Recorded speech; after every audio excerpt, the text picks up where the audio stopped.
আহ, দয়া করে ছেড়ে দিন ম্যাডাম, আমি আর সহ্য করতে পারছি না। প্লিজ ম্যাডাম ছেড়ে দিন, আমি কখনো আপনার সামনে আসবো না। সাব্বিরের কাকুতি মিনতি শুনে যেন নীলা বেশ মজা পেয়ে যায়, সাথে আরও দ্বিগুণ উৎসাহে আর শক্তিতে সাব্বিরের চুলের মুঠি টেনে ধরে খেকিয়ে ওঠে। কুকুরের বাচ্চা, তোকে বলেছিলাম না আমি নীলা তোর জম।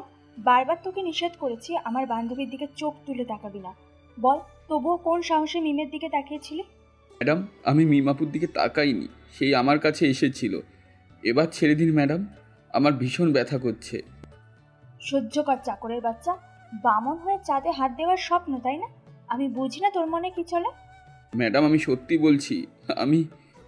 সাব্বির বাকিটা বলতে যাবে তার আগেই নীলা কোথা থেকে দৌড়ে এসে পরপর কয়েকটা থাপ্পড় মেরে বসে সাব্বিরকে।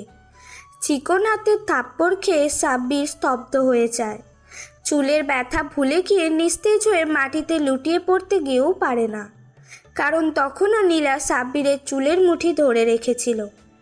নীলা এতক্ষণ সাব্বিরকে মেরে খুশি আর আনন্দ পেলেও মিমের থাপ্পড় মারার পর সাব্বিরকে নিস্তেজ হয়ে পড়তে দেখে নীলা কিছুটা ভয় পেয়ে যায়। আমতা আমতা করে পাশে মিমের দিকে তাকিয়ে বলে, ওই মিম, কি করলি এটা? চাকরের বাচ্চা মরে গেল না তো? গেলে যাবে, তাতে তোর বা আমার কি শুনি। চল যাই, আজ ঘুরতে যাব।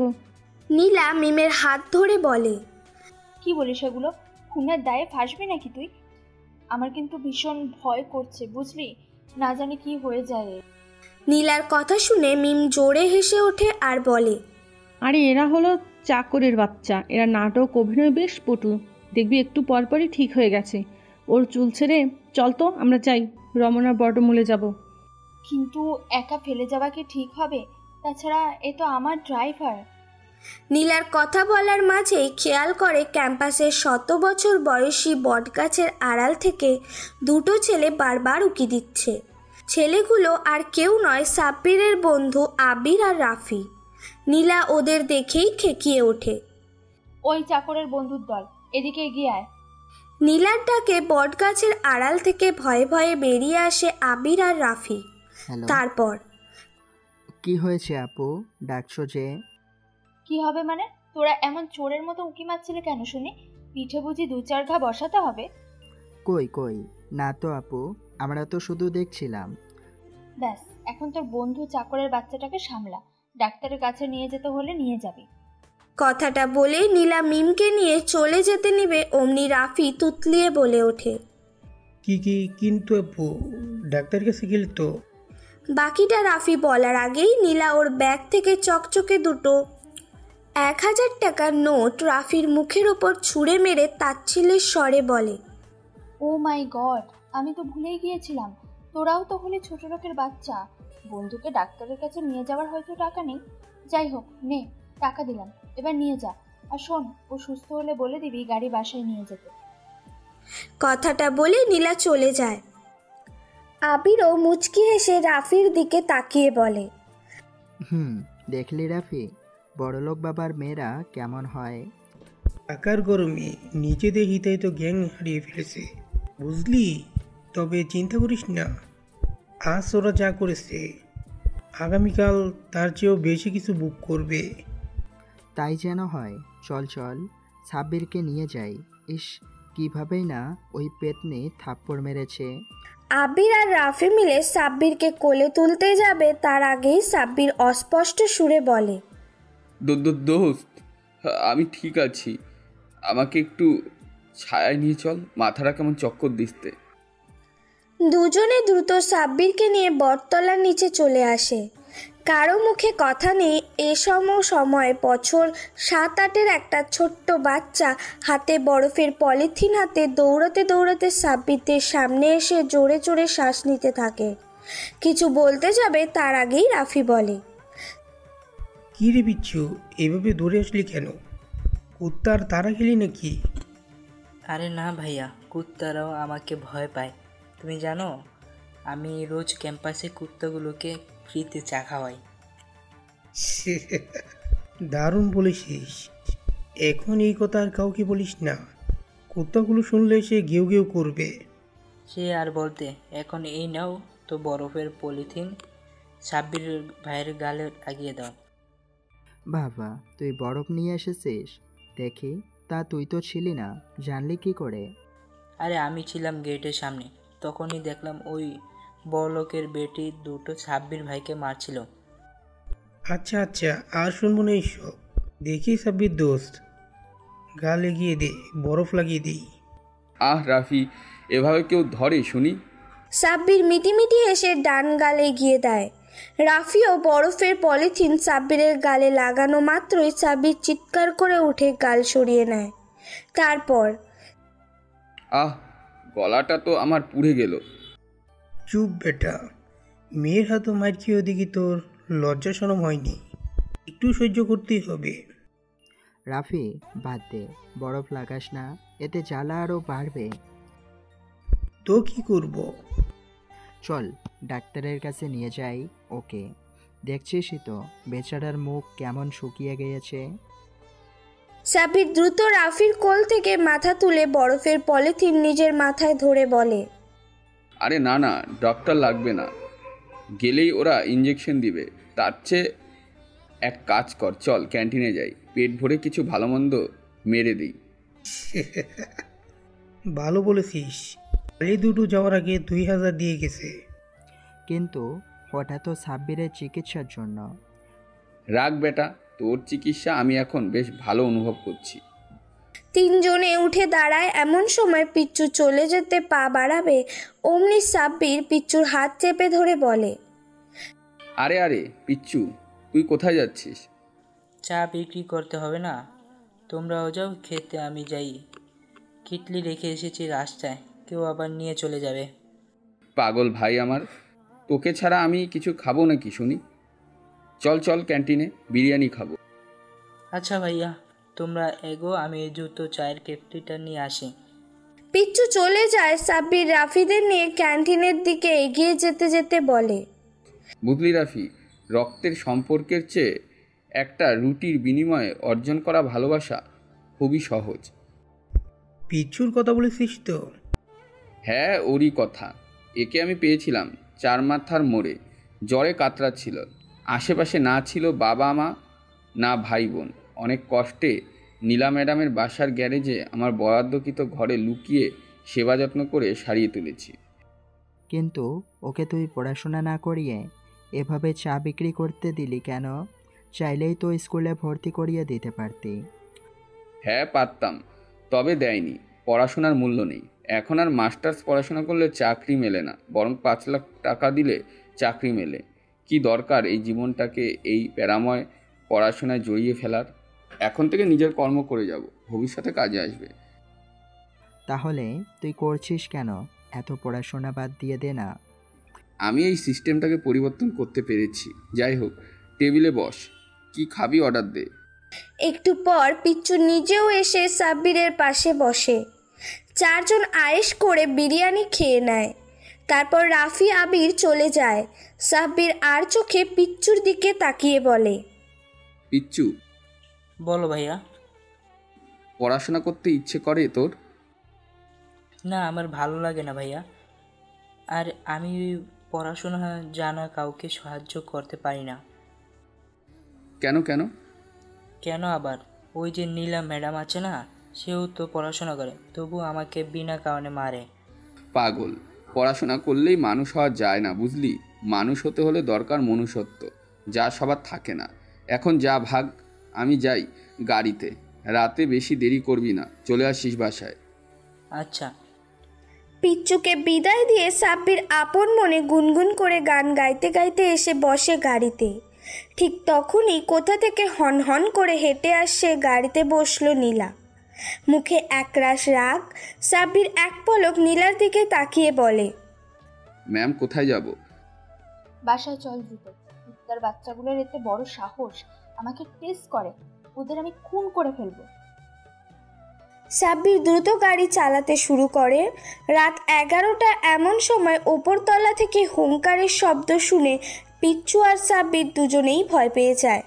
পিচ্চু তো ভয়ে সাব্বিরকে জড়িয়ে ধরে ফিসফিস করে বলে, ভাইয়া, এমন ভয়ঙ্কর কণ্ঠ কার? নীলা ম্যামের বাবা রাশিদ শিকদার সাহেবের। এখন চুপ করে শুয়ে পড়, না জানি কি হয়। সাব্বিরের কথা বলার মাঝেই দরজায় কেউ জোরে ধাক্কা মারে।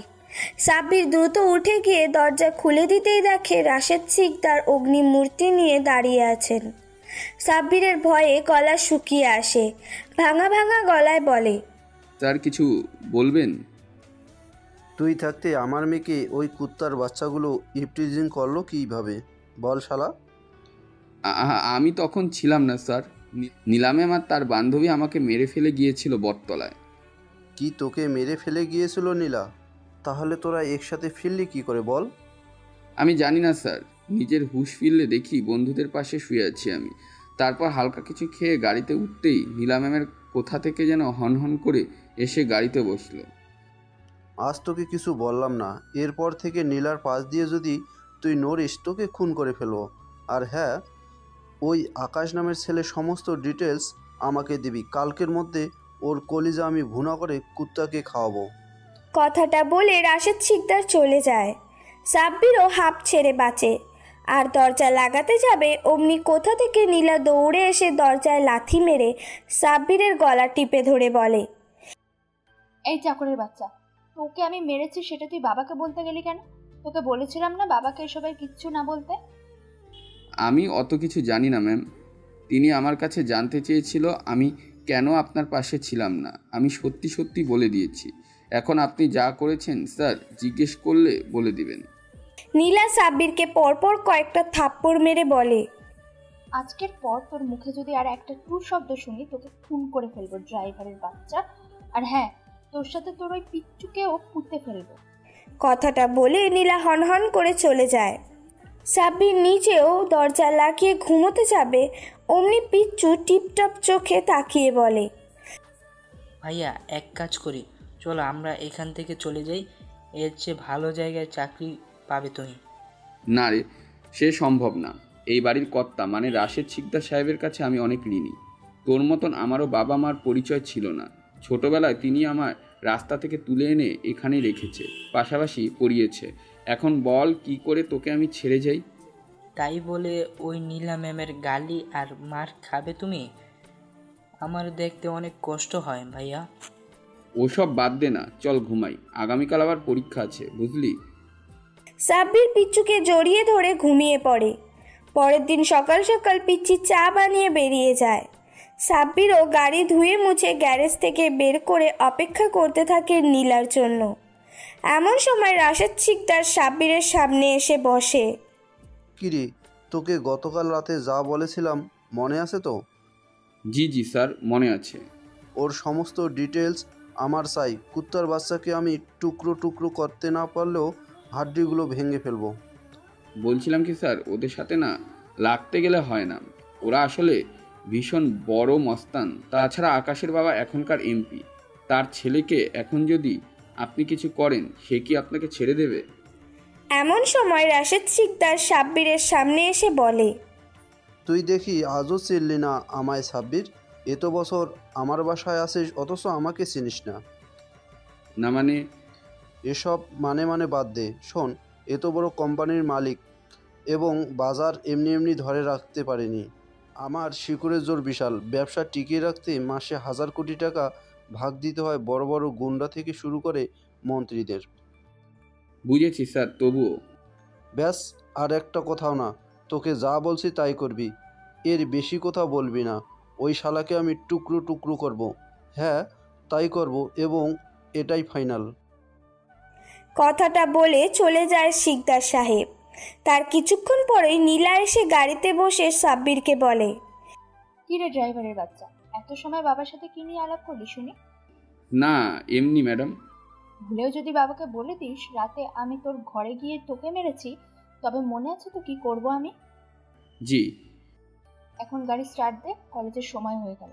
আজ ওই আকাশের বাচ্চার একটা ব্যবস্থা আমি করেই ছাড়বো। আমাকে একা পেয়ে ইফটিজিং এর মজা হাড়ে হাড়ে বুঝবে। নীলার কথা শুনে সাব্বির আমতা আমতা করে বলে, ম্যাম বলছিলাম কি দরকার ওদের সাথে লাগতে যাওয়ার? আপনি তো জানেনই আকাশ কেমন। শোন, আমি তোর মতো ভীতু নই। ওকে আজ পুরো ক্যাম্পাসের সামনে জুতো খুলে মারবো। যদি না মারতে পারি, আমার নাম নীলা নয়। আপনাকে আমি বুঝাতে পারবো না ম্যাম, বোঝানোর ক্ষমতাও আমার নেই। আমি সামান্য একজন ড্রাইভার। তবে এইটুকু বলি ওদের সাথে লাগতে গেলে আপনার নিজেরই ক্ষতি হবে। আবার আঙ্কেল নিজেও পাগল হয়ে গেছে, আকাশের হাড্ডি ভাঙবে। এই, তুই দেখি বেশ বকবক করছিস। আকাশ তোর কে শুনি? আকাশের দালালি করছিস কেন? তুইও তলে তলে আকাশের দলের না তো? ম্যাম, আমি কোনো দালাল নই, জাস্ট আপনাকে সত্যিটা জানাচ্ছি। আমি জানি আকাশ কতটা খারাপ, ও কি করতে পারে আপনার ধারণা নেই। সকাল সকাল মাথা গরম করাবি না, বুঝলি? তোকে এমনিতে সহ্য করতে পারি না আমি, তার ওপর তোর এত বকবক। আকাশের পাওয়ার আছে কোথায় জানিস? ওর বাবা এমপি, আর বাকিটা আর কি বলতে হবে? ওর বাবা এমপি আর আমার বাবা এই পুরো শহরের সবচেয়ে বড় লোক। টাকা দিয়ে সব কিনে নেব। সাব্বির নীলার কথায় সামান্য মাথা নাড়িয়ে গাড়ি নিয়ে কলেজ গেটের দিয়ে ঢুকতে নেবে অমনি সামনে থেকে কেউ একজন বিশাল বড় পাথর ছুঁড়ে মারে গাড়ির কাচের ওপর। ঘটনাটা এত দ্রুতই ঘটে যে গাড়ির কাচ ভেঙে পাথরটা সরাসরি সাব্বিরের বুকের ওপর সজোরে আঘাত করে। পাথরের সাথে গাড়ির ভাঙা কাচের টুকরোগুলোও ঢুকে যায় সাব্বিরের বুকের মাঝে। সাব্বিরের চোখ দুটো বন্ধ হয়ে আসতে শুরু করে। নিভে যেতে থাকে স্বপ্নের প্রদীপ। সম্পূর্ণ চোখ বুজে ফেলার আগেই একটা মেয়েলি চিৎকার ভেসে আসে সাব্বিরের কানে। সাব্বির! হসপিটালের বেডে নিস্তেজ হয়ে শুয়ে আছে সাব্বির। দুই হাতে দুটো ক্যানেলার আর পুরো বুক জুড়ে সাদা কাপড়ের ব্যান্ডেজ। টিপ টিপ করে চোখ মেলে তাকায় সাব্বির। কেউ নেই পাশে। উঠে বসতে চেষ্টা করতে গিয়েও থেমে যায়। মনে হতে থাকে ওর বুকের ওপর যেন কয়েক মণ ওজনের পাথর চেপে রয়েছে। অসহায় হয়ে আবারও আগেই মতো শুয়ে পড়ে, অপেক্ষা করতে থাকে কারো আগমনের। কিন্তু হতাশ হতে হয় সাব্বিরকে। কারো আসার নামগন্ধ নেই দেখে চোখটা বুজে ফেলতে নেবে অমনি দরজা খুলে কারো আগমনে সাব্বির ঘাড় ফিরিয়ে সেদিকে তাকায়। আবির দাঁড়িয়ে। আবির চমকে যাওয়ার মতো লাফিয়ে ওঠে। সাব্বিরের কাছে ছুটে আসে, কান্না জড়িত কণ্ঠে বলে, তোর জ্ঞান ফিরেছে বন্ধু? ধুর বেটা, জ্ঞান না ফিরলে কি এমনি এমনি কথা বলি? ও হ্যাঁ হ্যাঁ, তাই তো। আসলে আমি কি বলবো ভেবে পাচ্ছি না। অত উত্তেজিত হবে না, রিল্যাক্স মুডে বলো। আমি হসপিটালে এলাম কি করে? আমি তো ভেবেছিলাম মরে গেছি। ওসব মুখে আনিস না বন্ধু। আমি ভেবে পাচ্ছি না আকাশ কেন তোকে মারতে গেল। তোর সাথে তো ওর কোনো শত্রুতা নেই। আমার না থাকলেও নীলার সাথে আছে। সেদিন নীলা আমাকে মেরে ওর বান্ধবীর সাথে চলে গিয়েছিল না?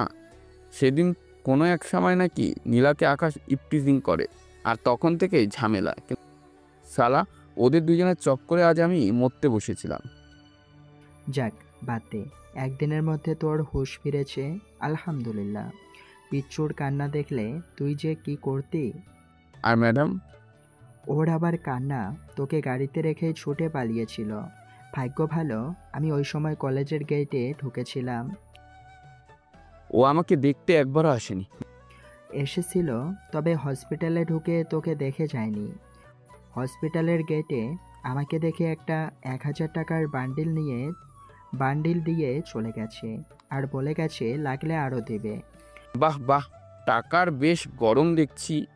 তা আমার কি এভাবে শুয়ে থাকতে হবে নাকি উঠে চলাচল করতে পারবো? আপাতত এভাবেই 1 সপ্তাহ থাক। তোর ভাগ্য ভালো বুকের বাতাগুলো ভাঙেনি, শুধু কাঁধের ছোট টুকরোগুলো দিয়ে ক্ষত হয়েছে। যাই হোক, পিচ্চুকে দেখে রাখিস, পাগলটা না জানি কি করেছে। আচ্ছা, এখন আমি বাসায় চলে যাব রে। গতকালও বাসায় যায়নি। মা আর বোন হয়তো ভীষণ চিন্তা করছে। আচ্ছা যা, তবে আমার না ক্ষুধা পেয়েছে, কিছু খাবার কিনে দিতে, তারপর না হয় যাস। টেবিলের পাশে দেখে অনেক কিছু এনেছি, খেয়ে নিস। আর আমি যাওয়ার সময় পিচ্ছুটাকে এখানে পাঠিয়ে দেব। ঠিক আছে। আবির চলে যায়। সাব্বিরও শরীর এলিয়ে দেয় বিছানায়। খানিকক্ষণ পর আবারও কারো প্রবেশের শব্দে সাব্বির ঘাড় ঘুরিয়ে তাকাতেই দেখে রাশেদ শিকদার আর তার মেয়ে নীলা এসেছে। সাব্বির উঠতে গিয়েও থেমে যায়, হাসি মুখে বলে, আরে স্যার, আপনি এসেছেন? হ্যাঁ, তুই অসুস্থ আর আমি আসবো না তা কি হয় বল? এই মেয়েটাও হয়েছে বেবা টাইপের। তোর সাথে এমন একটা ঘটনা ঘটে গেছে অথচ একটা বারের জন্য আমাকে বলেনি। দুদিন মনমরা হয়ে বসেছিল, আজ একটু আগে চেপে ধরতেই তোর কথা বলল। না স্যার, তেমন কিছু হয়নি, অল্পের জন্য রক্ষা পেয়েছি। তা তো দেখছি। এখন বলতো, কে তোকে পাথর মেরেছিল? তোর মতো ছেলের শত্রু আছে বলে আমার বিশ্বাস হয় না। আমার মনে হয় এটা আকাশের কাজ স্যার। নীলা ম্যাডামের সাথে ঝামেলার কারণে হয়তো ভয় দেখাতে চেয়েছিল। মাঝ থেকে আমি ফেঁসে গিয়েছি হসপিটালে, ভাগ্য ভালো বেঁচে গেছি। হ্যাঁ, তাই হবে হয়তো। আমিও ওর খোঁজ নিতে শুরু করছি। তোর কোনো চিন্তা নেই, তুই সুস্থ হলেই দেখবি ওকে আমি জেলে ঢুকিয়ে দিয়েছি। এই না স্যার, দয়া করে এসব করতে যাবেন না। আপনি ধারণা হয়তো পেয়েছেনও কেমন। আপনি বরং নীলা ম্যাডামকে বলুন তার থেকে দূরে থেকে এড়িয়ে যেতে। আপনাকে আবারও বলি, সে কিন্তু এমপির ছেলে। মাথা গরম করাবি না সাব্বির। নীলা আমার একমাত্র মেয়ে, আমার কলিজার টুকরা। ওকে কেউ ইপটিজিং করবে আর আমি ছেড়ে দেব? কখনো নয়। ওকে ওর প্রাপ্য শাস্তি মিটিয়ে দেব। কথাটা বলে রাশেদ শিকদার বেরিয়ে যান। সাব্বিরও চোখ বুঝতে নিবে অমনি নীলা বলে ওঠে, শালা আমার জন্য তোর এই অবস্থা। কি মনে করে যে বাবাকে ওসব বলতে গিয়েছিলাম? আরে না ম্যাডাম, সমস্যা নেই, গরিব মানুষ আমি। আমাকে মেরে ওরা যদি শান্তি পায়। যাই হোক, আপনার টাকা কি খুব বেশি হয়ে গেছে? মানে? মনে যখন খুশি যেখানে সেখানে 1000 টাকার নোট উড়ান। বলি, বাবার টাকা খরচ করতে হয়তো কষ্ট লাগে না, একবার নিজে 1000 টাকা রোজগার করে দেখুন না কেমন লাগে। এই শোন, তোকে জ্ঞান দিতে হবে না আমাকে। যাই হোক, তোকে দেখতে এসেছিলাম, কেমন আছিস? মনে হচ্ছে এখন বেশ সুস্থ। হসপিটালে আরো 3 দিন রাখবে, তারপর বাসায় ফিরে যাস। আমি চললাম। নীলা বেরিয়ে যায় আর একটু পর পিচ্চু টিপটিপি পায়ে কেবিনে এসে সাব্বিরের পাশে দাঁড়িয়ে বলে। ভাইয়া, সাব্বির চোখ বন্ধ করা অবস্থাতেই বলে, বল। তুমি বুঝলে কি ভাবে আমি এসেছি? তুই গাধা নাকি রে? এসে আমার পাশে দাঁড়িয়ে ভাইয়া বলে ডাকলি, আবার জিজ্ঞেস করিস বুঝলাম কি করে? তুই ছাড়া আমাকে আর কেউ ভাইয়া ডাকে নাকি শুনি? তাই তো আমি কি বলি না বলি। তা ভাইয়া, এখন কেমন বোধ করছো? ভালো। তুই গত রাতে খেয়েছিস কিছু? মুখ দেখে মনে হচ্ছে এখনো দানা পানি কিছুই পেটে পড়েনি। তোমাকে ছাড়া আমি কোনো দিন খেয়েছি ভাইয়া? বুঝেছি। ওই যে টি টেবিলের উপরে খাবারের প্যাকেট, ওগুলো নিয়ে আয়, দুজনে খেয়ে ফেলি, ক্ষুধা পেয়েছে খুব। তোমার সব সময় ক্ষুধা লাগে ভাইয়া? এই অবস্থাতেও খাই খাই করেছো। আমার তো খিদেই পাচ্ছে না। চুপ কর আর খা। কথাটা বলে পাউরুটি আর কলায় কামড় বসিয়ে দেয়। পিচ্চু ফ্লাক্স থেকে গরম গরম দুধ চা গ্লাসে ঢেলে নিজেও খেতে থাকে। দেখতে দেখতে দিনগুলো কেটে যায়। বর্তমানে সাব্বির অনেকটা সুস্থ। গ্যারেজে নতুন মডেলের গাড়ি এসেছে, আগের গাড়ি আর নেই। নতুন গাড়ির চাবি হাতে ফুরফুরে মেজাজে গাড়ির ড্রাইভিং সিটে বসে স্টার্ট দিতে নিবে অমনি নীলার আগমন। কোনো কথা না বলেই গাড়িতে উঠে হুকুম ছাড়ে, এই দ্রুত কলেজে চল, আজ শালা ওই আকাশকে উচিত শিক্ষা দেব। ম্যাম, আপনি এখনো আকাশকে নিয়ে পড়ে আছেন? কতবার বলবো বলুন তো? ওর কথা ভুলে যান। ও কেমন তা তো বুঝছেনই। তুই চুপ কর। ওর বলা কথাগুলো আমাকে এখনো তিলে তিলে কষ্ট দেয়। বলে কিনা আমাকে এক রাতের বিছানার সঙ্গী হিসেবে চায়। এক রাতের রেট কত আমার?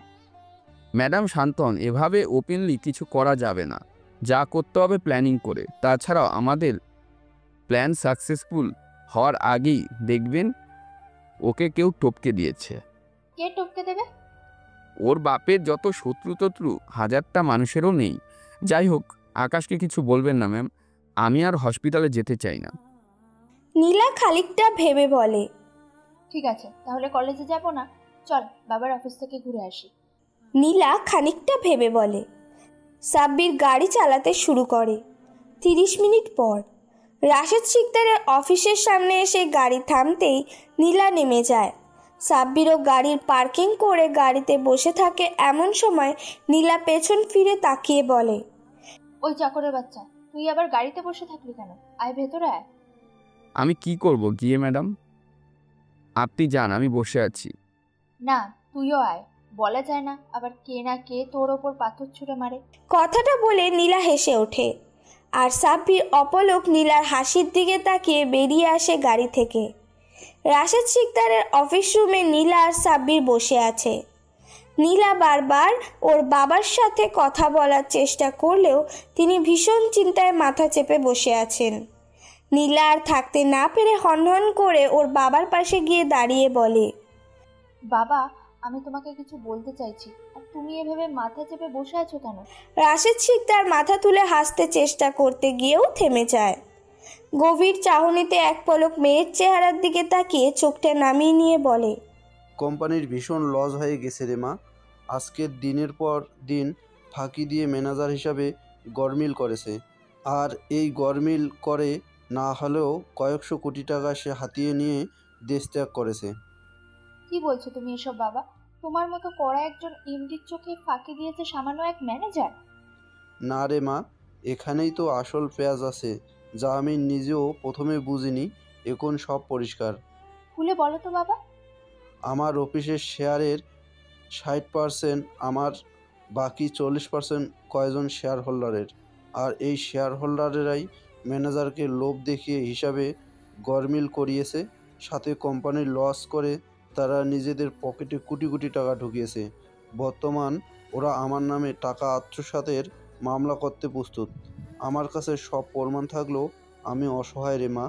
শেষে না কোম্পানিকে নিলামে তুলতে হয়। সাব্বির এতক্ষণ সব কথা শুনছিল মনোযোগ দিয়ে। বাবা মেয়ের কথা শেষ হতেই সে বলে, স্যার, এখানে কোম্পানি নিলামে ওঠার কোনো প্রশ্নই আসে না, কেননা আপনার মালিকানা 60% শেয়ার, আর বাকি 40% যাদের, তাদেরকে আপনি চিনলেই এই মুহূর্তে নিজের অফিস থেকে বিতাড়িত করতে পারেন। এই ক্ষমতা আপনার আছে। হ্যাঁ আছে, তবে তাদের সেই শেয়ার আমাকে অধিগ্রহণ করতে হবে টাকা দিয়ে, যা এখন নেই। তবে তাদের দাবি 2 মাসের মধ্যে তাদের শেয়ারের টাকা তাদের ফিরিয়ে দিতে হবে, নয়তো মামলা করবে। এইটা তো ইজি স্যার, ওভার টাইম করতে বলুন এবং নিজেও ম্যানেজার হিসেবে সব কিছু খতিয়ে হিসাব করুন। ব্যাস, আশা করি আপনি সব পাওনা চুকিয়ে দিতে পারবেন। শোন সাব্বির, তুমি যত সহজে বলছো তত সহজ নয়। আমি অর্থনীতি আর হিসাব বিজ্ঞানীর ছাত্র স্যার, এসব না বুঝলে বুঝবোটা কি আমি? তাহলে এক কাজ করো, তুমি ড্রাইভারের চাকরি ছেড়ে অফিসের ম্যানেজার হয়ে যাও। আর মা নীলা, তুইও আমাকে হেল্প কর, না হলে আমি নিতে পারবো না এসব একা। আচ্ছা বাবা, করব, কিন্তু তাই বলে তুমি এই শালার ড্রাইভারকে ম্যানেজার বানাবে? আমি তো ড্রাইভার হিসেবে আছি কৃতজ্ঞতার কারণে, না হলে কি আমার কোনো ইচ্ছে ছিল নাকি মাস্টার্স হিসেবে হিসাব বিজ্ঞান বিভাগের ছাত্র থেকে টপার হয়ে গাড়ি চালানো? সাব্বির, বাদ দাও তো এসব। নীলাকে এসব বলতে হবে না, তোকে যা বলছি কর।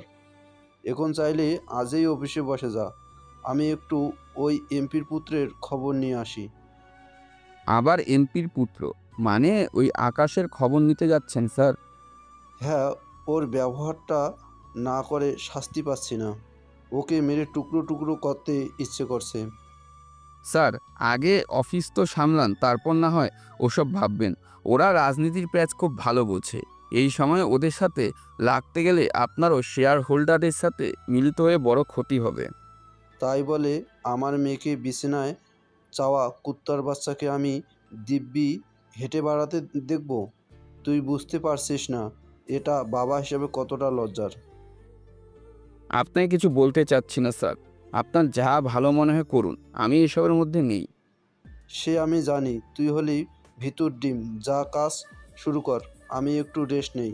গত কয়েকদিন শান্তিতে ঘুমাতে পারিনি টেনশনে, এখন টেনশন তোদের মাথায় ট্রান্সফার করে দিয়েছি। ব্যাস, এখন একটা শান্তির ঘুম হলেই হয়। ম্যাম, আমি তবে ম্যানেজারের রুমে গেলাম। যা, তোকে আমার সহ্য হয় না। এখন না হলেও সামনে ঠিকই হবে। কি বললে? কিছু না। সারাদিন অফিসে বিরামহীন কাজ শেষে বাসায় আসতে আসতে রাত 10টা বেজে যায়। গাড়িটা গ্যারেজে রেখে নিজের ঘরের থেকে পা বাড়ায় সাব্বির। এমন সময় কিচেন থেকে খুটুর খুটুর শব্দ পেয়ে সেদিকে উকি দিতেই সাব্বির দেখে পিচ্চু রান্না করছে। কিরে পিচ্চু, তুই কিচেনে কি রান্না করিস? গত কয়েকদিন হলো ভাইয়া চা বিক্রি বাদ দিয়েছি। এখন আমি একটা হোটেলে রাঁধুনি হেল্পার হিসেবে আছি। বাহ, তাই নাকি? তা এখন কি করছিস সেটা বল। কিছু টাকা ছিল ভাইয়া আমার কাছে, সেটা দিয়ে বাসমতি চাল আর খাসির মাংস কিনে এনেছি। মানে মটন কাচ্চি রান্না করছিস তুই? হ্যাঁ, তুমি হাত মুখ ধুয়ে টেবিলে বসো, এ হয়ে গেল বিলে। হ্যাঁ, আসছি। আর শোন, আমি এখন মস্ত বড় কোম্পানির ম্যানেজার, বুঝলি? সত্যি? থাক, আসছি। সাব্বির আর পিচ্চু পেট ভরে কাচ্চি খেয়ে নিলেও আরও দুজনের কাচ্চি পাতিলেই থেকে যায়। সাব্বির সেগুলো দেখে বলে, পিচ্চু, জম্পেশ রেঁধেছিস তুই, একদম রেস্টুরেন্টের বড় বাবুর্চিও ফেল। এক কাজ কর, যেগুলো পাতিল আছে সেগুলো প্যাকেট করে নীলা আর স্যারকে দিয়ে আসি। পিচ্চু উঠতে যাবে তার আগেই দরজায় কেউ নক করে। সাব্বির উঠে গিয়ে দরজা খুলতেই দেখে নীলা দাঁড়িয়ে। কিরে চাকরের বাচ্চা, তোদের ঘর থেকে এত সুন্দর কাচ্চির গন্ধ আসছে কোথা থেকে? তুই আবার কাচ্চি কখন কিনবি?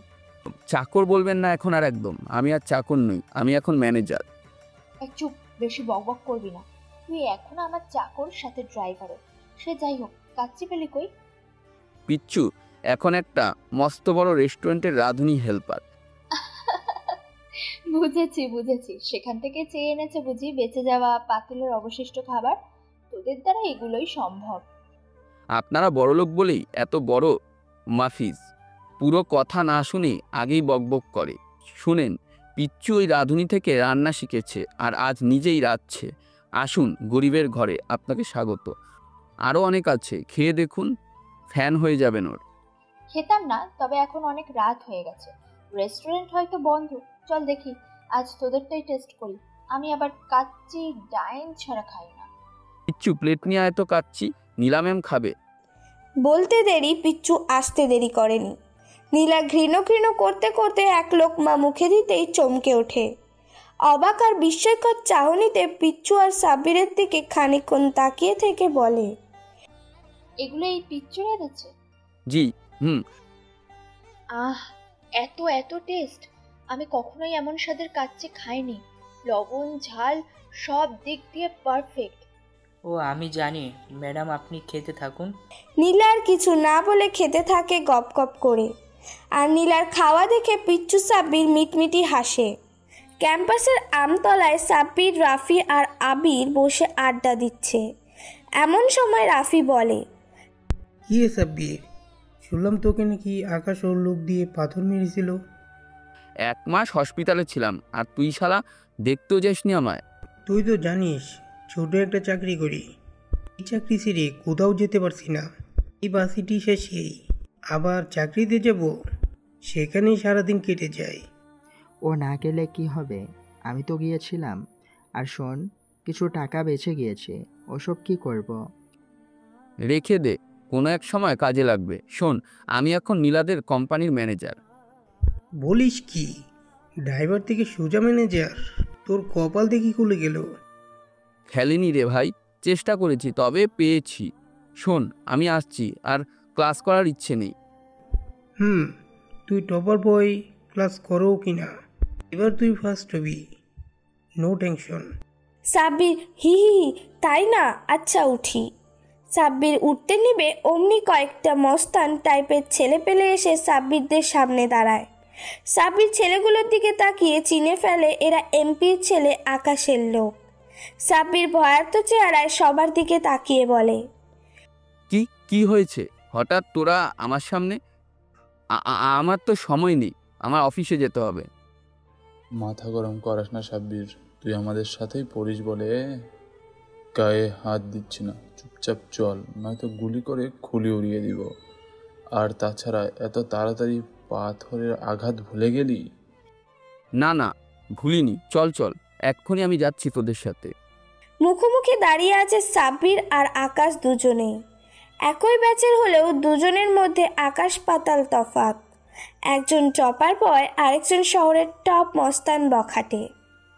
সিগারেটের লম্বা একটা টান দিয়ে সাব্বিরের দিকে আর চোখে তাকিয়ে ধোঁয়া ছাড়তে ছাড়তে আকাশ বলে ওঠে, শুনেছিস তো, তোকে আমি মেরেছিলাম। না, শুনিনি, তবে আন্দাজ করেছিলাম এটা তোরই কাজ। হ্যাঁ রে, এটা আমারই কাজ।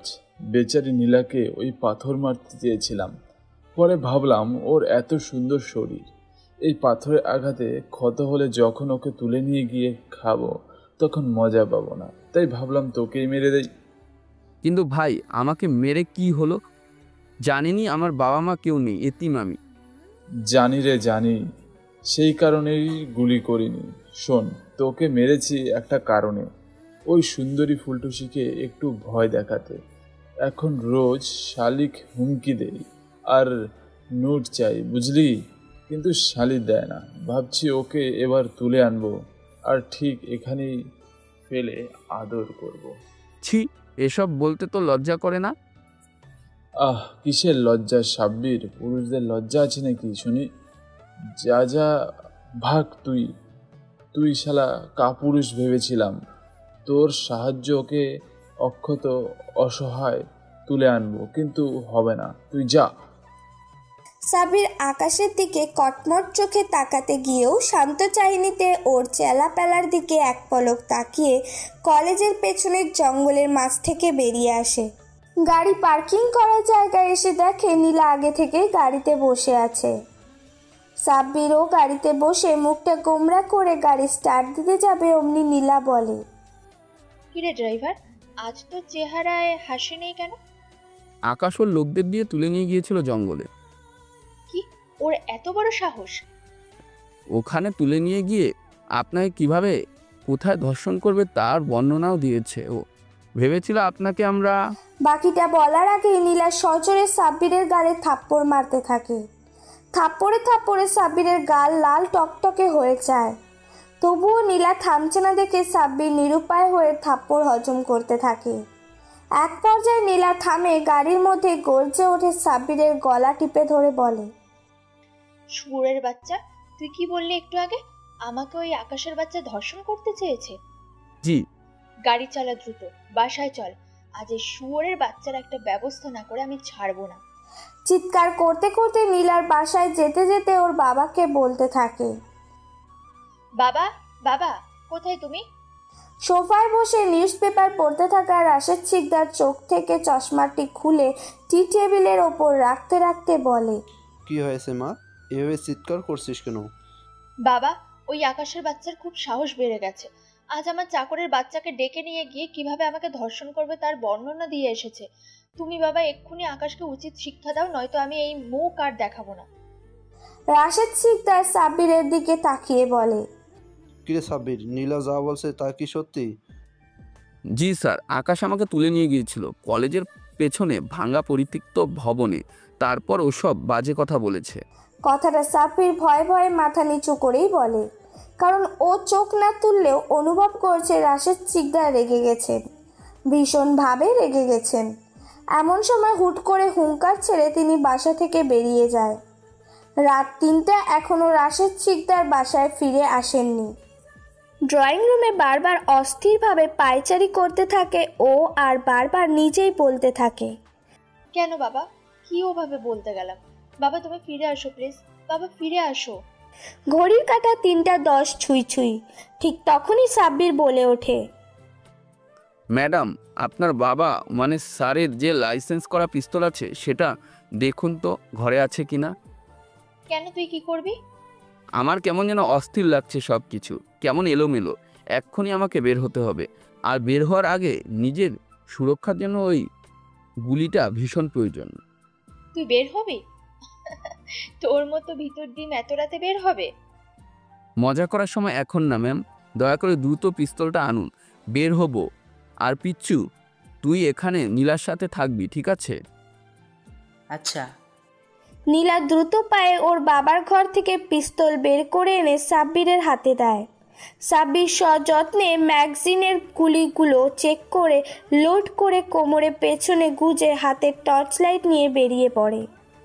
হ্যাঁ, এই মহিন দেখ দেখ, বুড়ো শালা আমাকে মারতে এসেছিল খালি হাতে সেই দুপুরে। এ তো বস, এলাকার বড় ব্যবসায়ী। চলেন আজই আপনার ফুলটুসিকে খেয়ে দেন, তারপর আপনার এটো আমরা খাবনি। বলেছিলাম, কিরে রাশেদ শিকদার, তুই আমাকে মারতে এসেছিলি, জানিস না আমার বাবা এমপি, তোকে টুকরো টুকরো করে ফেলবে সে। এখন এখানে লটকে থাক, আমি যাই তোর মেয়ের সুন্দর দেহ একটু আঁচড়ে খাইয়ে আসি। রাশেদ শিকদার হুঙ্কার ছাড়তে গিয়েও থেমে যায়। কপাল বেয়ে এখনো টপ টপ করে রক্ত পড়ছে, শরীরে একটুকু শক্তি নেই। তবুও অস্পষ্ট সুরে বলে, তোকে মেরে ফেলবো আমি। রাশেদ শিকদারের কথা বলা শেষ হতেই ছোপের আড়াল থেকে গুলি বর্ষণ হতে শুরু করে। নিখুঁত নিশানা আকাশে 2 হাত আর পা গুলিবদ্ধ করে দেয়, সাথে আকাশের চামচাগুলোও পালিয়ে যায়। ঠিক তখনই সাব্বির ঝোপের আড়াল থেকে বেরিয়ে এসে রাশেদ শিকদারের বাঁধন মুক্ত করে দ্রুত সেখান থেকে সরে আসে। হসপিটালে বাবার পাশে বসে অঝোর ধারায় কাঁদছে নীলা। সামনে দাঁড়িয়ে দেখতে সাব্বির।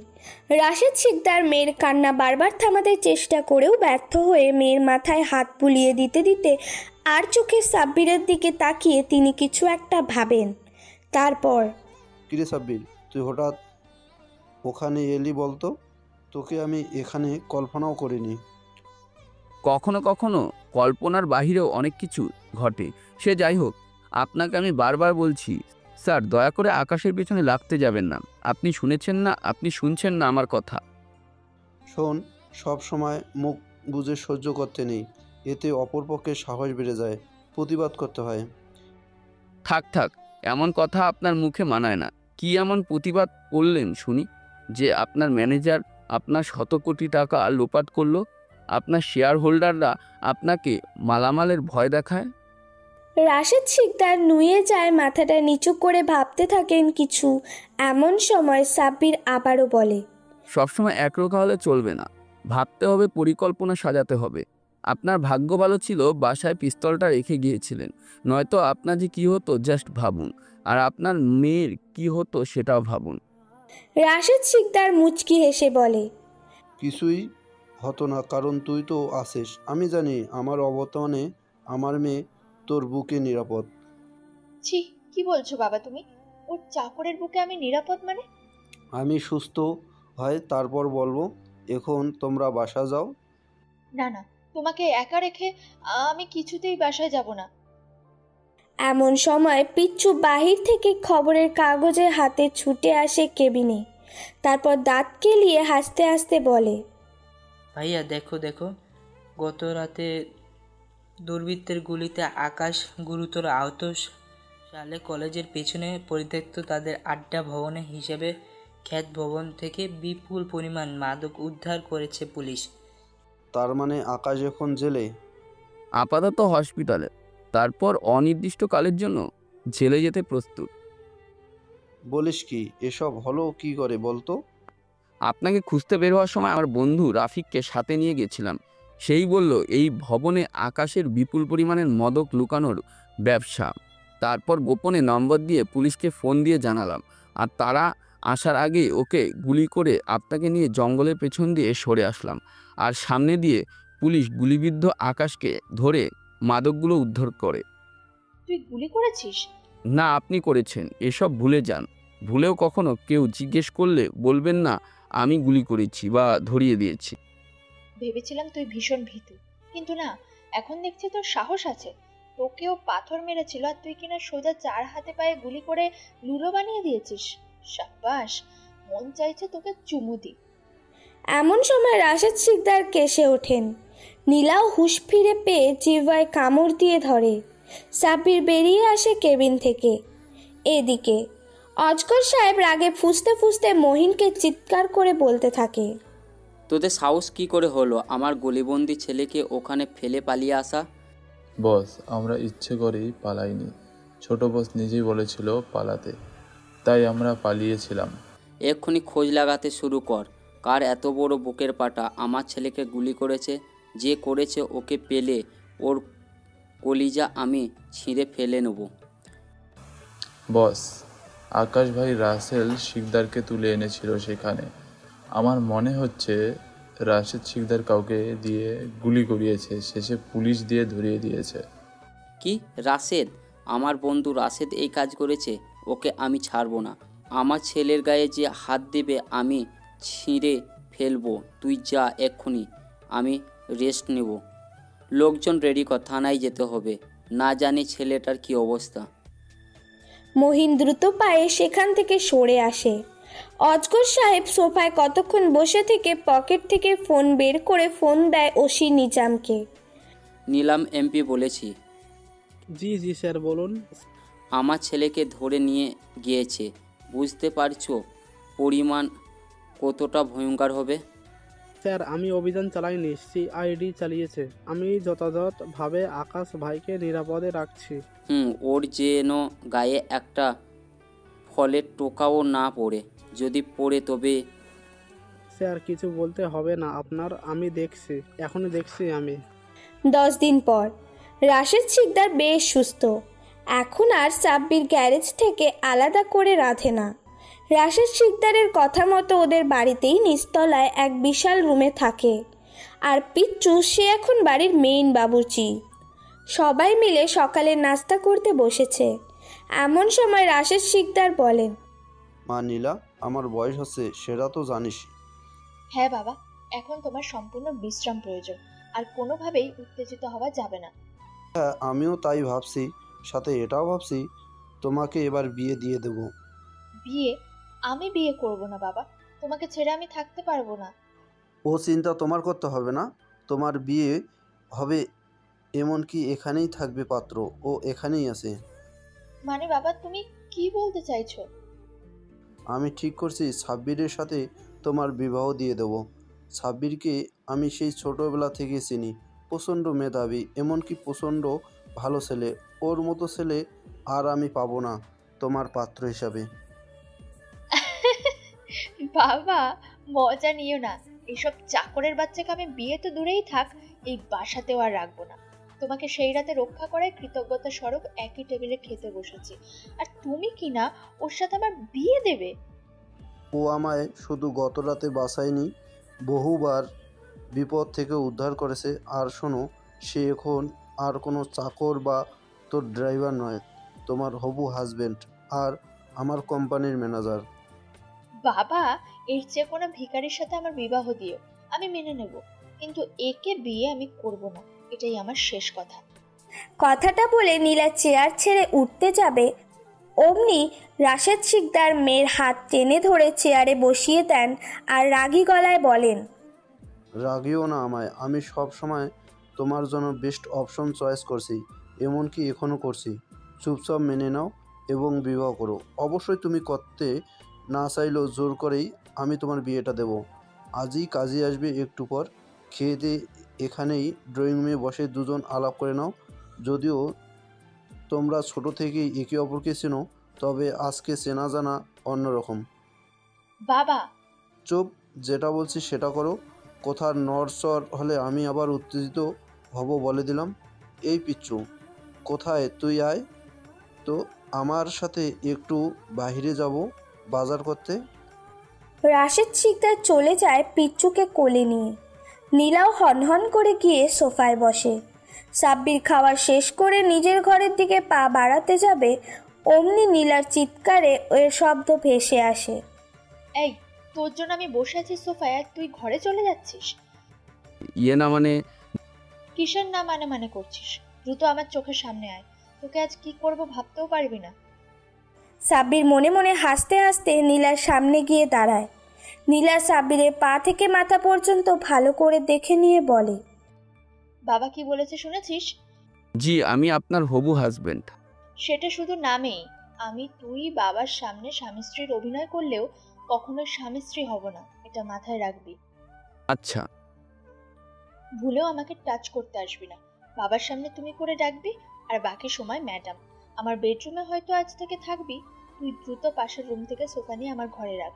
আজ থেকে সোফায় তোর বেড। আচ্ছা। আমি ভাবতেই পারছি না তোর মতো ড্রাইভার আমার রুমে থাকবে, আমার বাথরুম ব্যবহার করবে। আমি এখন আর ড্রাইভার নই। আর হ্যাঁ, আগে ড্রাইভার থাকলেও কখনো আমার শরীর থেকে বাজে গন্ধ পেয়েছেন? কখনো কি কোনো নেশা পানি খেতে দেখেছেন? আর আপনার শরীরে ওই সাদা চামড়ার চেয়ে আমার চামড়া অধিক ফর্সা। শুধু আপনার চেহারাটাই মায়াবী। কি বললি তুই?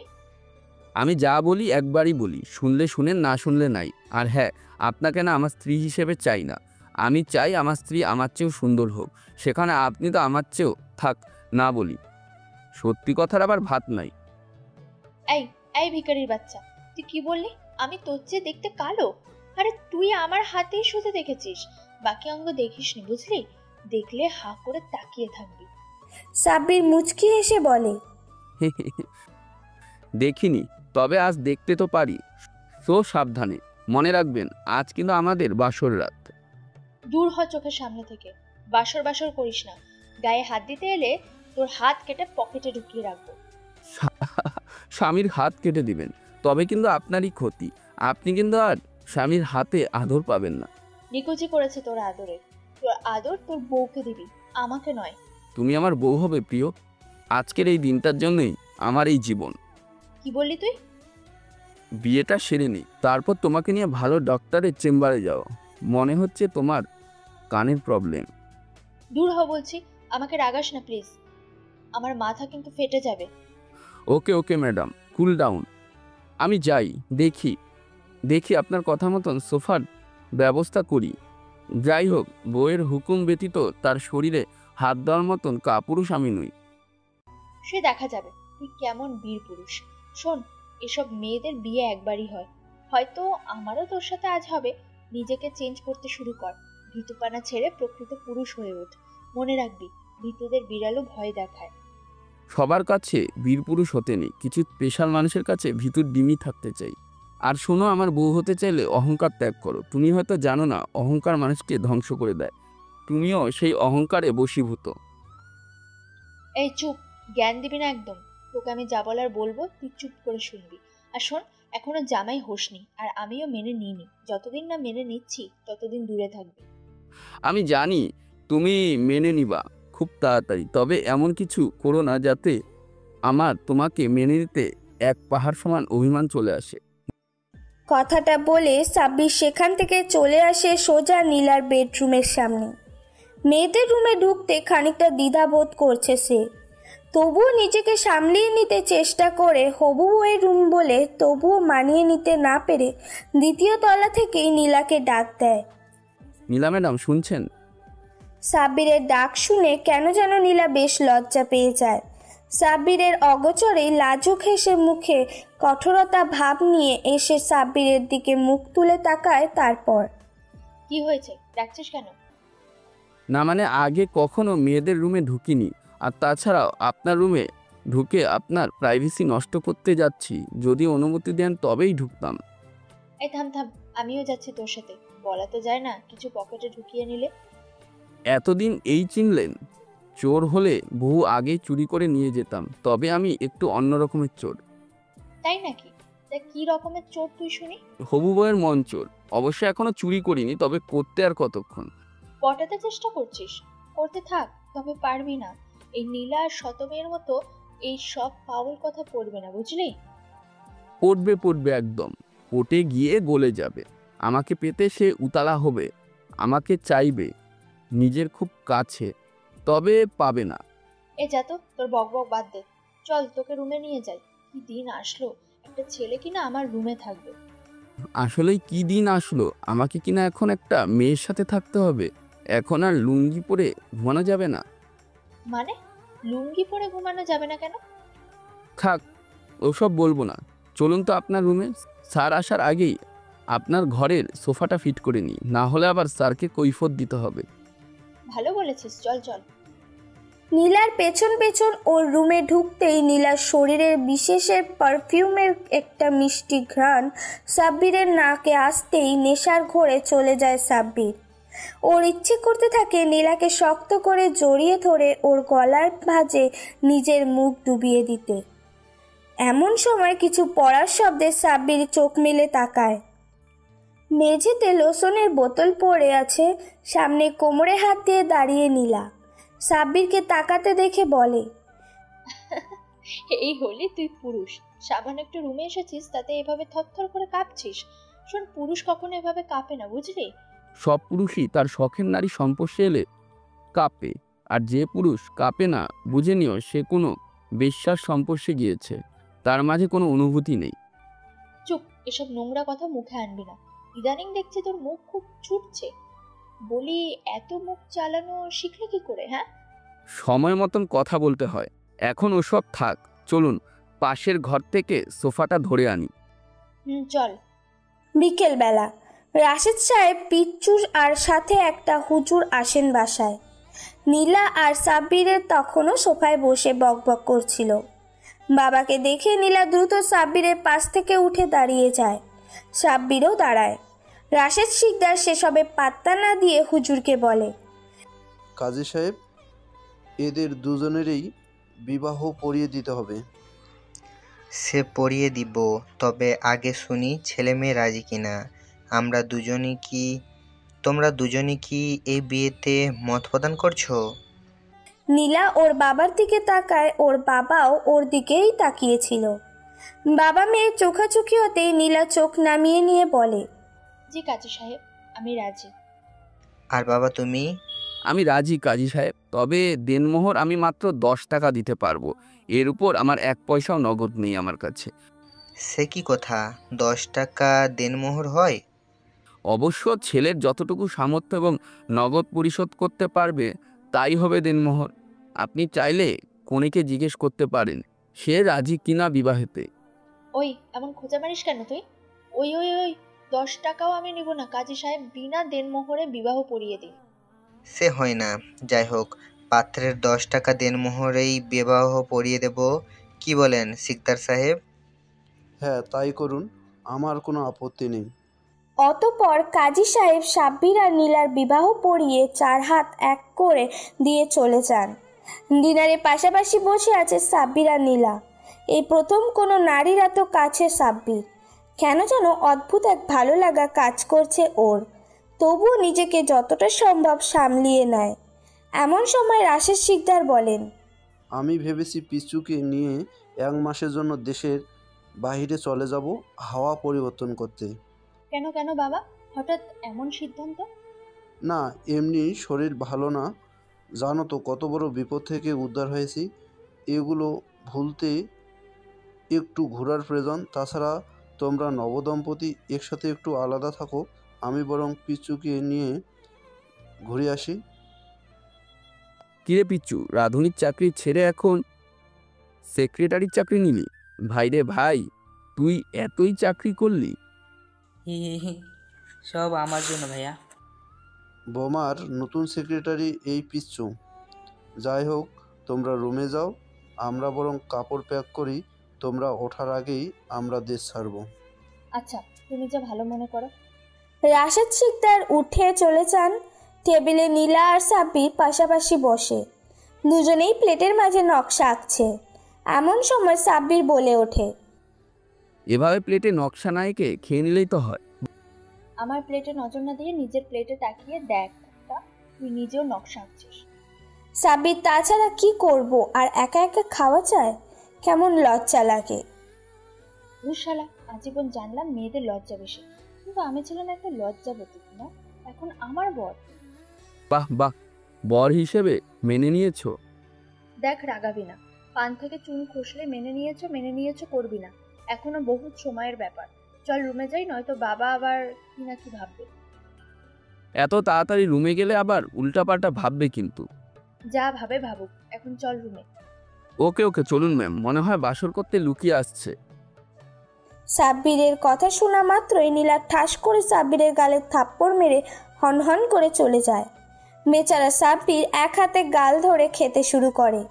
আর যাই হোক, এত স্বাদের খাবার না খেয়ে রুমে যাওয়াটা ঠিক হবে না। ঠিক না।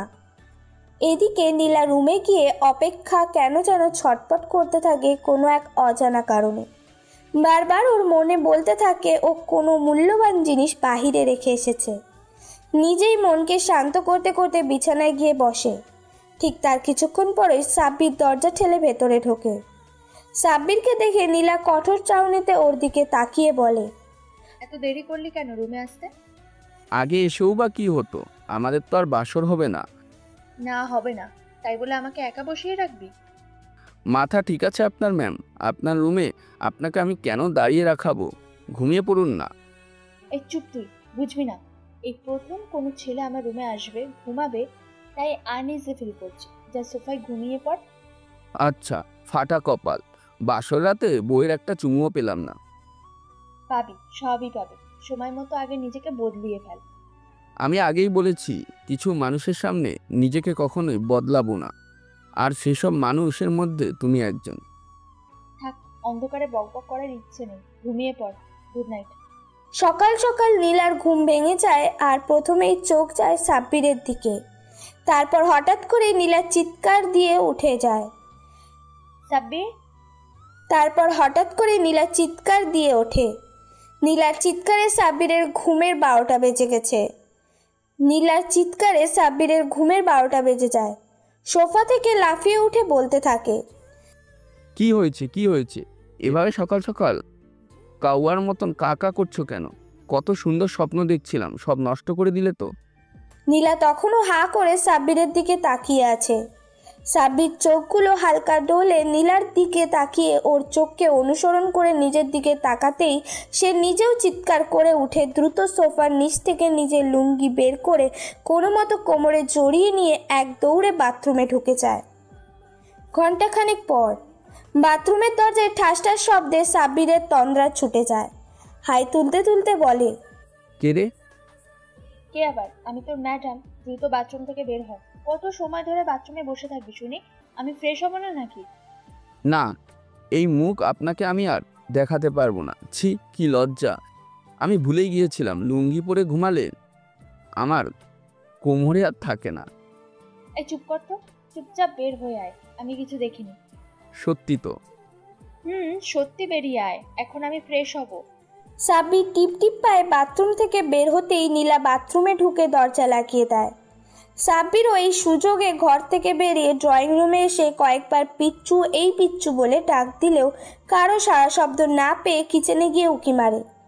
তারপর হঠাৎ গত রাতে তার সদ্য শ্বশুর রাশেদ শিকদারের কথা মনে পড়ে। তিনি বলেছিলেন তাদের ঘুম ভাঙার আগেই তারা দেশ ছাড়বে। তার মানে তারা দেশ ছেড়েছে, এতে আফসোস নেই ওর। তবে সকালের নাস্তা না বানিয়ে চলে যাওয়ায় এক বুক আফসোস নিয়ে সাব্বির কিচেনে গিয়ে ময়দা মাখতে শুরু করে। এদিকে নীলাও ফ্রেশ হয়ে রুমে আসতেই দেখে সাব্বির নেই। দ্রুত জামা পাল্টিয়ে রুম থেকে বের হয়ে কিচেনে আসতেই দেখে সাব্বির পরোটা ভাজতে লেগেছে। নীলা মুচকি হেসে বলে, বাবা, তুই দেখি পাক্কা ঘর জামাই হয়ে গেছিস রে। ভালো মতো পরোটা ভাজ, আমার আবার কড়া ভাজার পরোটা প্রয়োজন। হয়ে গেছে প্রায় ম্যাম, আপনি গিয়ে বসুন টেবিলে, আমি আসছি। ওকে। নীলা টেবিলে গিয়ে ওর বাবার মতো খবরের কাগজ পড়তে শুরু করে আর সাব্বির দুজনের পরোটা, ডিম অমলেট আর আলু ভাজি নিয়ে আসে। তারপর, নিন, খেয়ে আমাকে উদ্ধার করুন। আর হ্যাঁ, আমি বাসায় থাকবো না, কলেজে যাব। তো আমি বাসায় থাকবো নাকি? আমিও কলেজে যাব। চুপচাপ খাওয়ার পর প্লেট পরিষ্কার করে গাড়ি বের করে অপেক্ষা কর, আমি আসছি। এমনভাবে হুকুম দিচ্ছেন যেন আমি তার পার্সোনাল কাজের বুয়া। তুই তার চেয়েও বেশি কিছু। কলেজে পার্কিং লটে গাড়ি পার্কিং করে সাব্বির গাড়ি থেকে নেমে চলে যেতে নেবে অমনি নীলা বলে ওঠে, এই শোন। থাক থাক, বুঝে গেছি কি বলবেন। আমি আপনি বিবাহিত কাউকেই বলবো না, এই তো? না, বরং সবাইকে বলবি তুই আমার জামাই। আর কোনো মেয়ের দিকে তাকালে তোর চোখ তুলে নেব। ঠিক আছে, আর আপনি কোনো ছেলের দিকেও চোখ দিলে ঠিকই এই কাজ আমি করব। দেখা যাবে। দুজন দুজনের মতো চলে যায় সেই চিরচেনা আমতলায়। গিয়ে আম গাছের নিচে বসে সাব্বির। একটু পর আবির ও রাফি এসে তার পাশে বসে। কি রে, দিনকাল কেমন চলছে? আগের মতো তুই আর আড্ডা দিস না যে? আমি আর সিঙ্গেল নই বন্ধু, এখন আমি বিবাহিত, তাও এই নীলার জামাই। কি, নীলকে তুই বিয়ে করেছিস? বিশ্বাস করি না আমি। না করলে নাই, ও আমার বউ, বুঝলি, বউ। তা এখন বলতো আকাশের কি হলো? শুনলাম ওকে নাকি কেউ গুলি করে পুলিশে দিয়েছে। চুপ কর, এত জোরেও সব বলিস না। আকাশ বেরিয়েছে গতকাল রাতে, আর বেরিয়েই নাকি নীলাকে খুঁজছে ভীষণভাবে, আর ওর বাবা খুঁজছে রাশেদ শিকদারকে। দুজনেরই মাথায় খুনের ভূত চেপে গেছে। বলিস কি এসব? তা ওরা কোথায় এখন? আকাশ আছে তোর ওই আড্ডাখানায়, আর ওর বাপ হয়তো কোনো ক্লাবে। আমি যাই, বউয়ের রক্ষা করি গিয়ে, টাটা। সাব্বির কথাটা বলে আবির রাফিকে বিদায় দিয়েই পুরো ক্যাম্পাস তন্ন তন্ন করে খুঁজেও না পেয়ে ভয় পেয়ে যায়। দ্রুত নিজের ব্যাগের মধ্যে থেকে পিস্তলটা বের করে গুলি লোড করে আবার কোমরে গুজে নিয়ে বটতলায় আসতেই দেখে মিমের সাথে নীলা গল্পে মজে আছে। এমন সময় মিম বলে ওঠে, এই নীলা, একটা জায়গায় যাবি? কোন জায়গায় রে? কোথায় আবার? ওই যে আগে যেখানে আকাশ আড্ডা দিত না, তার পাশেই একটা বড় পেয়ারা গাছ আছে, ওখানে নাকি অনেক পেয়ারা ধরেছে, চল পেরে আনি। কিন্তু আকাশ যদি থাকে? ধুর, ও নেই তো। ও হ্যাঁ, তাই তো, তা চল তবে। দাঁড়া, আমি ওই যে ফুচকাওয়ালাকে দেখছিস, ওখান থেকে পলিথিন নিয়ে আসি, না হলে পেয়ারা নিব কিসে। কথাটা বলে মিম নীলাকে রেখে ফুচকাওয়ালার কাছে যাবার নাম করে বট গাছের পেছনে গিয়ে কাউকে ফোন দেয়। সাব্বিরও আড়ি পাতে সেখানে। হ্যালো জান, তোমার শিকার নিয়ে আসছি।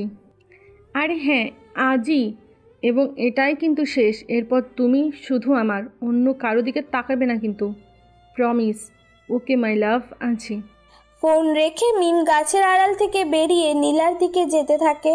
সাব্বির মুচকি এসে বলে, হায় রে ভালোবাসা, এক মেয়ের ভালোবাসার জন্য আরেক মেয়ের ইজ্জত নষ্ট করতেও দ্বিধাবোধ করে না।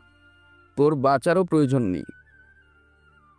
মিম নীলাকে নিয়ে সেই জঙ্গলের পুরাতন ভবনের দিকে এগিয়ে যেতে থাকে।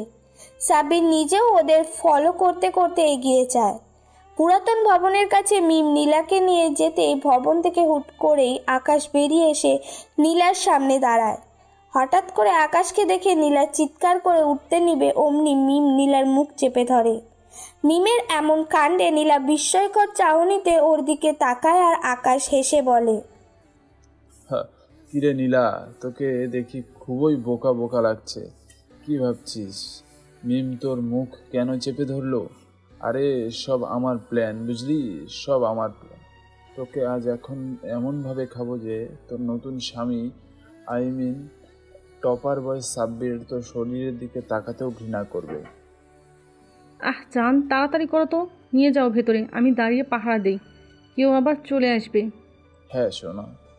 কথাটা বলে আকাশ নীলার গায়ে হাত দিতে যাবে, অমনি একটা গুলির শব্দ হয়। সাথে সাথে একটা বুলেট তীর বেগে ছুটে গিয়ে আকাশের কপাল ফুটো করে দিয়ে চলে যায়। মুহূর্তের মধ্যে ঘটনাটা ঘটায় নীলা স্তব্ধ হয়ে যায়, আর মিমের শরীরে আকাশের রক্তের দাগ। এমন সময় সাব্বির ওদের সামনে গিয়ে দাঁড়ায়। কটমট চোখে নীলার দিকে তাকিয়ে চোখটা ফিরিয়ে নেয় মিমের দিকে। তারপর, কি ম্যাম, আকাশকে পেতে তুই আমার বউকে নষ্ট করতে তুলে দিতে নিয়েছিলি, এখন দেখ নিজের বউয়ের ইজ্জত বাঁচাতে তোর জানু সোনা ময়নাকে ঘুমিয়ে দিয়া। এখন আমাকে ছেড়ে দে চাকরে। বাকিটা বলার আগেই সাব্বির গুলি চালায়। এবারও নিখুঁত নিশানায় মিমের কপাল ফুটো হয়ে যায়। তারপর দ্রুত নীলাকে টেনে নিয়ে চলে আসে বাসায়। পাশাপাশি বসে আছে সাব্বির আর নীলা। তাদের কারো মুখেই কোনো কথা নেই, দুজনেই নিশ্চুপ। এমন সময় নীলা বলে ওঠে, আসলে আমি সরি। কি জন্য? আসলে আমি ভুল করে ওর সাথে এখানে চলে গিয়েছিলাম।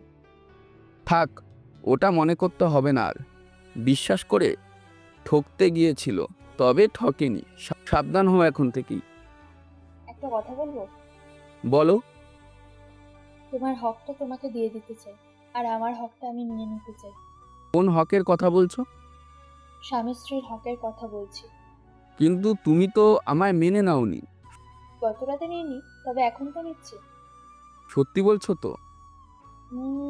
3 সত্যি। তাহলে চলো শুরু করি বাসর। তোমার ইচ্ছে। সাব্বিরকে কে আর পায়। টুপ করে নীলাকে কোলে তুলে নিয়ে বেডরুমের দিকে এগিয়ে যেতে থাকে সাব্বির। আর নীলা লজ্জায় রাঙিয়ে সাব্বিরের বুকের মাঝে মুখ লুকিয়ে বসে থাকে। আর সাব্বির একটার পর একটা সিঁড়ি বেয়ে উপরে উঠতে থাকে আর একটা একটা করে চুমু দিতে থাকে নীলার কপালে।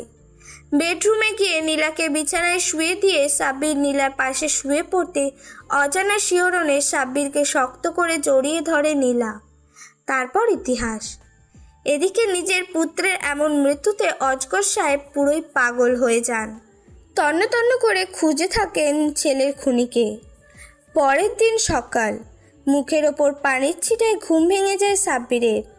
গত রাতের কথা মনে পড়তেই লাজুক হেসে আয়নার সামনে বসে থাকে প্রিয়তমা স্ত্রীর দিকে তাকায় সাব্বির।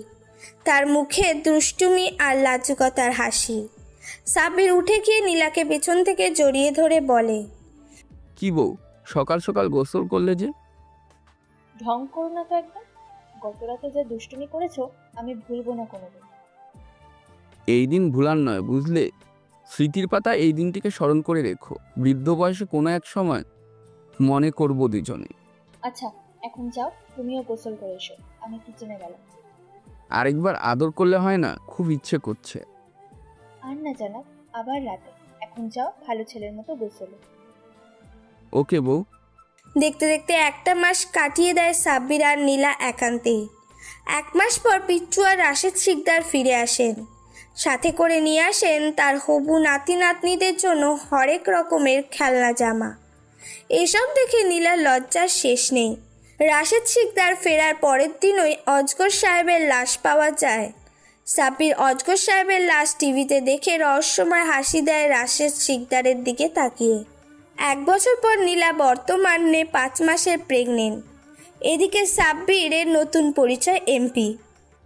অজগরের না থাকায় এ সুযোগ কাজে লাগিয়ে রাশেদ শিকদার সাব্বিরকেই ভোটে দাঁড় করায় এবং জিতিয়ে দেন। সারাদিনের ব্যস্ততা শেষে সাব্বির বাসায় ফিরতেই নীলা 1 গ্লাস লেবুর শরবত টেবিলের উপর রেখে চলে যায় ঘরে। সাব্বির মুচকি এসে শরবতটুকু পান করে ছোটে নীলার পিছু। অভিমান করে বিছানায় পাশ ফিরে শুয়ে আছে নীলা, আর সাব্বির নীলার অভিমান ভাঙাতে চেষ্টা করছে। এই বউ, আমার দিকে তাকাও না। না, তাকাবো না। তুমি পচা, আমাকে একটুও সময় দাও না। জানো আমার কত একা একা লাগে। সরি বউ, আমি প্রমিস করছি বাকি 5টা মাসে আমি আর তোমাকে একা রেখে বাইরে যাব না। সত্যি তো? 3 সত্যি বউ। এবার এসো তো আমার বুকে। কেমন যেন ফাঁকা লাগছে বুকটা আমার। এই যে এলাম, এখন কি লাগছে ফাঁকা? না, এখন দুনিয়ার সবচেয়ে সুখ আর শান্তি লাগছে আমার। একটা কথা বলি? 1000টা বলো। এই অভিমানী মেয়েটা তোমায় ভীষণ ভালোবাসে। আমি আমার এই অভিমানী বউটাকে ভীষণ ভালোবাসি। প্রিয় শ্রোতাগণ, গল্পটি কেমন লাগলো অবশ্যই কমেন্ট করে জানাবেন। আর এরকম নতুন নতুন গল্প পেতে আমাদের চ্যানেলটিকে সাবস্ক্রাইব করে পাশে থাকবেন। ধন্যবাদ।